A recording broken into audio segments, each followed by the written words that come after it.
السلام عليكم ومرحبا بكم معي اليوم في فيديو جديد. هذا الفيديو راح يكون فائدة للناس اللي تعاني من مشكل فقر الدم.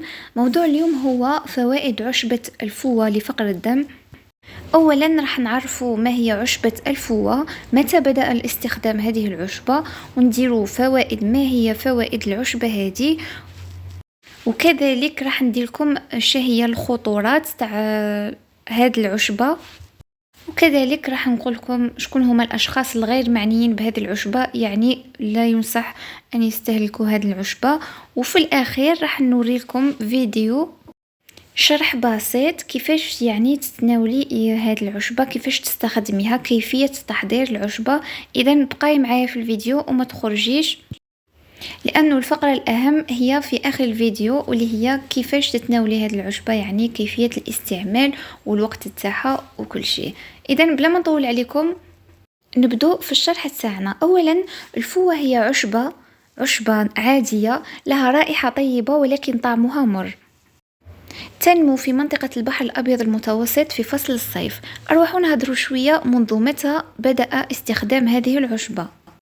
لقد استخدم القدماء وقبل ظهور الأدوية المصنعة الأعشاب كعلاج أساسي للعديد من الأمراض، ومن هذه الأعشاب الأساسية هي عشبة الفوة، وتعتبر هذه العشبة من الفصيلة البنية، والتي تم إثبات فوائدها في جميع أجزائها من سيقان وأوراق وجذور. ومن بين هذه الفوائد راح نذكر لكم فقط 6 فوائد، يعني هي عندها فوائد بالبزاف. يعني لو كان تروحوا المتصفح جوجل وديروا ما هي الفوة او عيدان الفوة او عشبة الفوة راح تخرج لكم فوائد بزاف بزاف بزاف. ولكن اليوم انا راح نتحدث فقط على مشكل فقر الدم، يعني هي احد الفوائد تاعها انها تحارب وتقضي تماما على فقر الدم.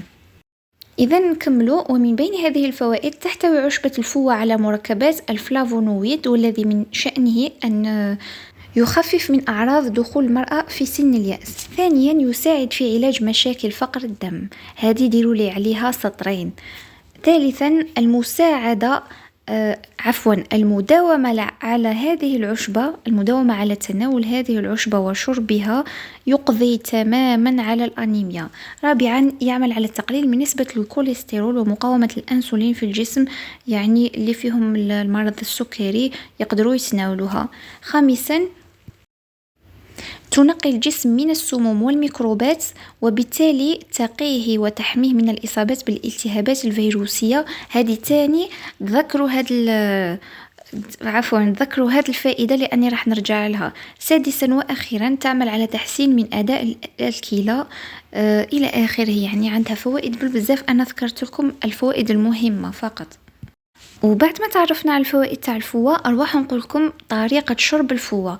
تشرب الفوة مرة في الشهر، أسبوع فقط، يعني كل شهر تشربيها أسبوع فقط. الفترة المناسبة لشرب الفوة هي فترة الدورة الشهرية، وذلك لضمان إخراج السموم معها والتخلص من الانسدادات الرحمية. وبالتالي نرجع للفائدة اللي قلت لكم عقلوا عليها، واللي هي تنقي الجسم من السموم والميكروبات، وبالتالي فهي تحميه من الإصابات والالتهابات الفيروسية. أنا بالنسبة لي هذه العشبة كنز والله. الإفراط في تناول هذه العشبة، يعني لا ما احترمتيش الفترة تاعها. قلت لكم هذه العشبة يتم استهلاكها كل شهر مرة فقط، المدة أسبوع فقط، أسبوع، وتشربيها مرة واحدة في اليوم. يعني كل مرة تغلي تشربي خطرة في النهار برك. الإكثار والإفراط من شرب هذه العشبة انتي تحسبي روحك راك ديري في حاجة مليحة، وبالتالي تكوني تأذي في روحك. بالنسبة للأشخاص الغير معنيين بهذه العشبة، حتى لو كانوا يعانون من مرض فقر الدم، غير معنيين، اللي هما أولا مرضى الفشل الكلوي، اللي عندهم الفشل الكلوي هادو يمنع مرضى الفشل الكلوي من استخدام عشبة الفوة. ثانيا المرأة الحامل، ممنوع المرأة الحامل أنها تستخدم عشبة الفوة، لأنها ممكن أن تؤدي إلى تشوه الجنين. حتى لو كنت أنت مرأة حامل ومصابة بفقر الدم، ممنوع أنك تستعمليها. ثالثا، عدم استخدام هذه العشبة من طرف المرأة المرضعة، لأن لون الحليب يصبح أحمر، وبالتالي قد يؤثر على الطفل الرضيع بشكل سيء. رابعا، الإفراط والإفراط والإفراط وعدم احترام مدة العلاج واللي هي مرة في الشهر لمدة أسبوع. وبدون إطالة سأريكم كيفية استخدام هذه العشبة واستهلاكها وشربها يوميا.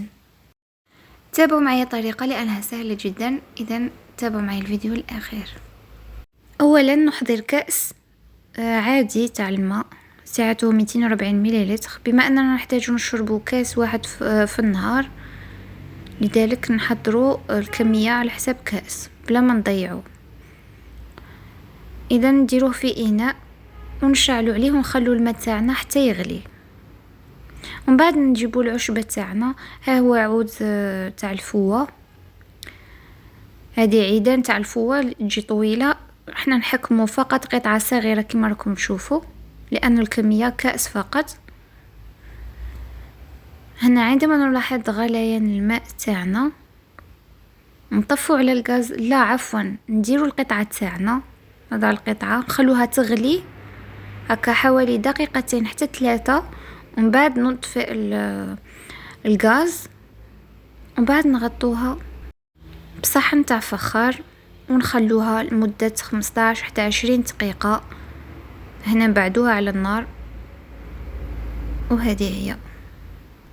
هنا بنات لازم نغطوا الماء تاعنا، نغطوه بصحن تاع فخار، لانه الاعشاب لازم تغطى بالفخار احسن. وبعد ما نخلي العود تاعي تاع الفوة يطلق في الماء لمدة 15 حتى 20 دقيقة، راح نلاحظوا تغيير في اللون، يعني راح يروح احمر هكا، احمر كلير كما نقولوا، وردي، رايح للوردي كما هكا عادي. بعد نصفوا الماء تاعنا ونشربوا. ما تنساوش تشربوا كأس واحد فقط في النهار، ما يعني لا داعي انكم تحضروا هذيك اللتر، او يعني غير داعي لكم يعني وممتو تشربوهاش. وكملاحظة بعد ما تغلوا الماء تاعكم وتصفوه وتجوا راح تشربوه، يعني شربوه بارد ولا دافي، المهم ما تزيدولاش السكر. واذا داومتي على هذه العشبة لمدة اسبوع وبالطريقة اللي وريتها لك دروك وقعدتي تشربي فيها، لانه هذه اسهل وصفة للقضاء على فقر الدم. يعني هذه ما كاش كيما التداوي بالاعشاب، احسن من الادوية المصنعة يعني. وكاين بزاف ناس يضرهم الدواء يعني، وبالتالي يتهاونوا ما يشربوش. اذا انا ننصحكم داوموها ورجعوا لي الخبر في الكومنتير. والان وصلنا للختام، ما تنسوش تعطوني الاراء تاعكم في التعليقات. واذا كنتي اول مره تابعيني وتشوفي لي فيديو تاوعي، مرحبا بك في القناه، تكوني جزء من العائله. لا تنسي الضغط على زر اشتراك. ودروك معليا نقولكم غير تهلوا في رواحكم ودمتم في رعايه الله وحفظه.